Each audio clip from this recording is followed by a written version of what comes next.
ஆப்பம் ஆட்டுக்கால் பாய காம்பினேஷன் யாருக்குங்க பிடிக்காம போகும். அது இந்த மாதிரி ஒரு மெத்தட்ல செஞ்சு சாப்பிட்டு பாருங்க. டேஸ்ட் அவ்வளோ சூப்பரா இருக்கும். வாரத்தில் ஒரு நாள் இது செஞ்சு சாப்பிட்டனால போன் ஸ்ட்ரென்த் அதிகம் இருக்கு, இம்யூன் சிஸ்டமும் அதிகம் இருக்கும், டைஜஷன் ப்ராப்ளம் இருக்கவங்களுக்கு எல்லாமே சீராகிடும். சரி, இது எப்படி செய்யலாம்னு பார்க்கலாமா? ஒரு பேன்ல கொஞ்சமா ஆயில் சேர்த்துட்டு பட்டை, கிராம்பு, ஏலக்காய், சோம்பு, பிரியாணி இலை, பச்சை மிளகாய், ரம்பா இலை, கருவேப்பிலை ஆட் பண்ணிக்கோங்க. கூடவே ஒரு சின்ன வெங்காயம், ஒரு பெரிய வெங்காயம் ஆட் பண்ணி நல்லா வதக்கிக்கோங்க. வெங்காயம் நல்லா வதங்கினதுக்கு அப்புறம் இஞ்சி பூண்டு பேஸ்ட் ஆட் பண்ணிட்டு அதையும் நல்லா வதக்கி விட்டுட்டு வெட்டி வச்சிருக்க தக்காளி ஆட் பண்ணிக்கோங்க.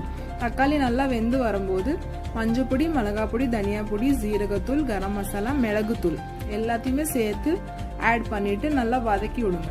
பச்சை வடை போறது வரைக்கும் வதக்கிட்டு வாஷ் பண்ணி வச்சிருக்க இந்த காலையும் சேர்த்துக்கோங்க. நல்லா மிக்ஸ் பண்ணி விடுங்க. கூடவே தேவையான அளவு உப்பு சேர்த்துட்டு தண்ணி ஊற்றி வேக விட்டு எடுங்க. அப்புறம் கடாயில தேங்காய் சேர்த்துட்டு வறுத்துக்கோங்க. லைட்டா வறுத்த போது இந்த ஸ்டேஜ் வரும்போது மிக்ஸி ஜாரில் மாத்திட்டு ஊற வச்சிருக்க முந்திரி, சோம்பு, கசகசாவும் சேர்த்து நல்லா அரைச்சிட்டு இந்த குழம்பு கூட ஊற்றி நல்லா மிக்ஸ் பண்ணி விடுங்க. தேவையான உப்பை ஆட் பண்ணிக்கோங்க. நல்லா கொதிச்சு வரும்போது லாஸ்ட்ல கொத்தமல்லி கீரை ஆட் பண்ணிக்கோங்க. சுட சுட இட்லி கூட வச்சு சர்வ் பண்ணுங்க. இந்த மாதிரி மெத்தட்ல ஒரு தடவை ட்ரை பண்ணி பாருங்க. டேஸ்ட் சூப்பரா இருக்கும்.